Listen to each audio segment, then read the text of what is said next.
maleeshiyooyinkan ka tirsanaan jiray alqaacidada Soomaalida ah ee Al-Shabaab kana koobnaa rag dhalinyaro ah iyo kuwa meel dhaxaad oo isugu jira maleeshiyooyin ku sugnaa qaybo kamid ah gobolka Shabeellaha Dhexe iyo kuwa ku jiray difaacyada aan buurnayn ee maleeshiyada shabaabka ku dhowranayso magaalada Jowhar ee xarunta gobolka Shabeellaha Dhexe ayaa barqanimadii maanta si rasmi ah iyaga iyo hubkooda isugu soo dhiibay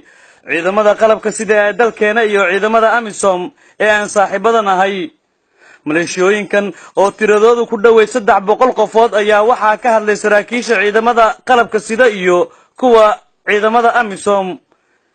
gaashaan la dhexe Abshir Maxamuud Maxamed Shatoqi oo sheegay inuu taliye u yahay ururka labaad ee guutada koowaad ciidamada xoogga dalka ayaa tuulada Garsaale oo ka tirsan deegaanka Qalimow ee gobolka Shabeellaha Dhexe oo ay maleeshiyooyinkaas isku soo dhiibeen kula hadlay warbaahinta qaranka Soomaaliyeed xilli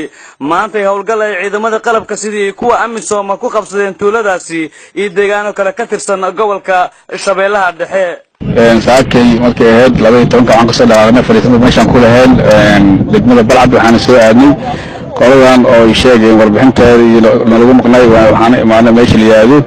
Garsaale 250 nin ayaan noo suurto gashay inaan gacanta dawladda noo soo gasho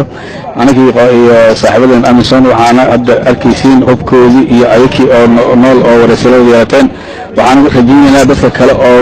maqan oo jiraan meelahaas kale sida dadkan Soomaaliyeed ee ugu soo beereen dawladda inay ku soo beeraan hadii la yiraahdo sidee ku soo gashay in aad intaan oo tiro ah waa markii ugu badnayd 250 iyo wax la jira oo maleeshiyooyinka shabaab ka tirsan in mar qura ay soo wada goostaan ay isku soo dhiibaan ciidamada qalabka sidee ku soo gashay inaad idinku hanataan xiriiro dhinacyo ay baad la sameeyeen waxaan sameeyay dadaalo badan oo geed dheer iyo geed gaaban lagu fulay si allaale si loogu soo xiriir lahaay ummadan la qalbay oo dhibaato badan loo geystay sidii mar iyo la dinin aan dadkana ay dhibaateen gacanta iyo dawladda isaga soo beelaan loogu sheegay sida waalad soo shaqo lahayn Henry Abbo afhayeenka ciidamada Uganda iyo saraakiil ka tirsan AMISOM oo qayb ka ahaa qorshaha isku soo dhiibeen maleeshiyooyinkan ayaa iyaguna siyaabo kala duwan ula hadlay warbaahinta qaranka Soomaaliyeed. This is one of the biggest achievements we have so far. I'm going to come Stefan Mugalia. I'm the operation commander of this operation. We have started this operation 1 week ago. ugu dambeyntiina horjoogii hogaaminaya maleeshiyooyinka isu soo dhiibay iyo qaar ka mid ah maleeshiyooyinkaas ayaa waxa ay dhankooda la hadleen warbaahinta qaranka Soomaaliyeed.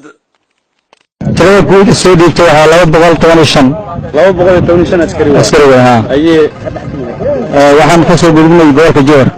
Shabeellaha Dhexe maxay soo dhiibteen maxaa shabaab meeq sanaad u shaqeynaysid 3 sano ayaan u shaqeynaa shabaab ayee aan ciidamada ka tirsaneen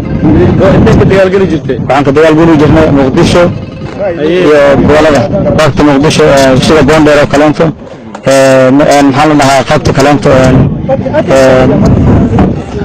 xamar bilo kaleento golaha dhamashaada ka dagaalamay gobolka ka soo dagaalgalay ma jirto hadda maxaa shabaab idinka soo saaray shabaab waxaa naga soo saaray maadaama ay kitaabka ka been sheegan aan aragnay sidaas ayuu aan iskaga soo tagnay ummadda xaq aysan ku dhaqayn oo markaad u dagaalamayeen meedan ogeyn inay kitaabka ka been sheegayaan annaga ma ogeyn dad kitaab daacad wataan u haysan waxaan ogaanay marka inay kitaabka Allah ka been sheegan ay waxay soo doonayeen marka timo siyaadana waxaan diyaar u lahayn in dawladdu ku biirno oo sidii nagu dadkii oo weerartagno hadda waxaan diyaar u nahay inaan ciidan halkii ugu waxay difaac maleeshiyooyinkan aad u jeedaan waa kuwa ka soo goostay maleeshiyooyinkii alqaacidada Soomaaliya Al-Shabaab oo ayagu haatan isu soo dhiibay ciidamada qalabka sida iyo waliba kuwa AMISOM waxaana ay qayb ka noqon doonaan sida ay sheegeen difaaca dalka looga xoreynayo maleeshiyadka alqaacidada Soomaalida ee Al-Shabaab sanadooda telefishinka qaranka Soomaaliyeed deegaanka Qalimow Shabeellaha Dhexe